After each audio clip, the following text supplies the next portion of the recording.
Thanks for joining us on Beyond the Sermon, the podcast of First Methodist Church in Collingswood, New Jersey. Our goal is not only to share our sermons, but to go beyond the sermon in conversation about what we're learning and what God is doing in our lives and in our community. You can find more information about our church at fumccollingswood.org. Thanks for joining us for this conversation. So Scott and Meg are off to Williamsburg with a couple of the boys, and I am here all by myself. But I wanted to share with everyone as our Mexico mission team is preparing for our trip this July to share a little bit about what's going on, where we're going, why we're going, all of those things. Since if you didn't go to one of our informational meetings, you might be a little bit out of the loop. We are taking 10 individuals down to Mexico. Those include Pastor Scott and Tim Rambo. We also have Sean, Josiah, and Cisse Zook all going with us. Peter and Hannah Plotz will be attending. Nancy and Alyssa Parsi as well. And then Oscar Daminger. And so we are very, very excited to be going down. We leave July 15th, and we'll be down there for almost 10 days. And we will be going down to La Palmilla, Mexico. This is a village that is in the state of Veracruz. A few things about the village itself is that it's very much an agricultural community, and so their main crops are oranges and limes, with I believe over 14 types of oranges and a few different types of limes. There's roughly a population of 5,000 people, which has essentially doubled since the year 2000. It's a fast-growing population. I always say that, gentrification is taking over now that we have 2 paved roads, and one of them has street lights that are solar paneled. I just found out this last trip, which is amazing. The average income for the family is usually around 4,000 American dollars is the equivalent. But this village is uniquely Methodist, with the recent census showing that 78% of Mexicans still identify as Catholic.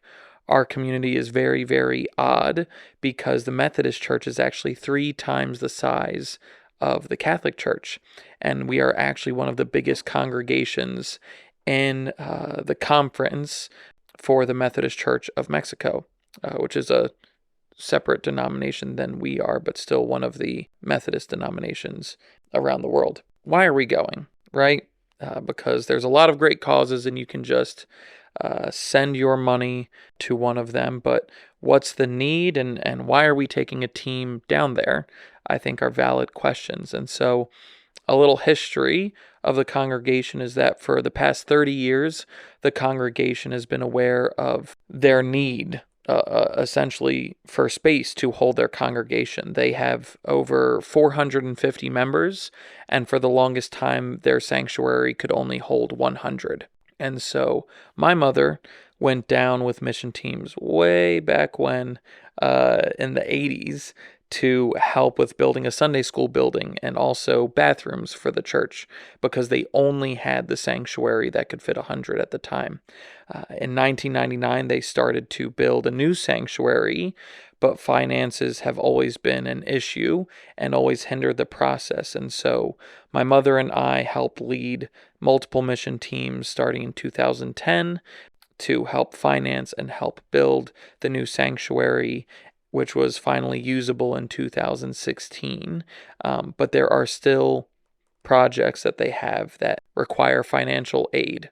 And so our team is going to help raise funds to build Sunday school rooms on top of the parsonage, which is on the property of the church, because the parsonage roof is deteriorating and needs repairs, but also they have more classes gathering than Sunday school rooms, physical Sunday school rooms. And so this would help solve both of those issues. As well, we are also helping fund some of their mission work. They have 2 mission churches in nearby, even smaller villages that the pastor goes and preaches at. One of them is just meeting under a tree in someone's yard, and the other one they have worked to help build a one-room church.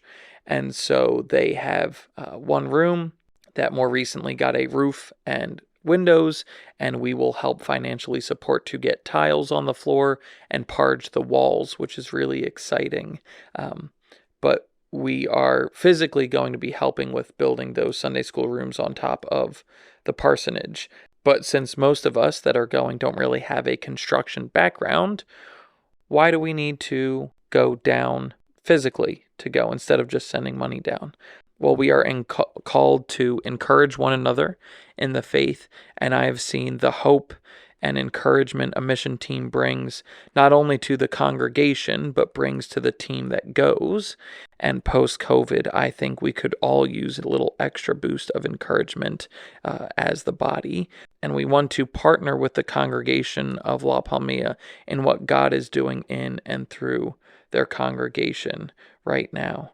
Actually, our mission team will be staying with host families so they can better understand, engage, and lean into the culture of the village and of our brothers and sisters down there, and to really embrace the hospitality and hopefully learn things from their church culture and their culture that we can bring here and that can lead us in new ways to follow Christ. And that's a really exciting part, not only for our body up here, but for the individuals that are going down. And so we are very excited for how God is going to work through this trip. But how can you, as someone that's not on the team, be involved, be engaged with what we're doing, what we're prepping, and what we're doing while we're down there? And so first and foremost, obviously, we would ask for prayers in our preparation, but also while we're down there, for preparing our hearts, for preparing mental fortitude, for preparing for culture shock, though we are doing multiple meetings to help prepare ourselves for that. There's only so much that we can anticipate, and just safe travels. I mean, we're going to be on 2 airplanes each way, 2 long bus rides, and can definitely use prayers for safe travels. But also, in addition to prayers, a couple of our team members are raising funds for to help them be able to go on the trip. They're raising money to help with transportation, for food, for all of these things as we go. But then also on May 7th, after church, we're going to be hosting a fundraiser lunch, a Cinco de Mayo lunch, a taco lunch, where we will be raising proceeds to help fund the construction goals that we have while we are down there to help the congregation down there.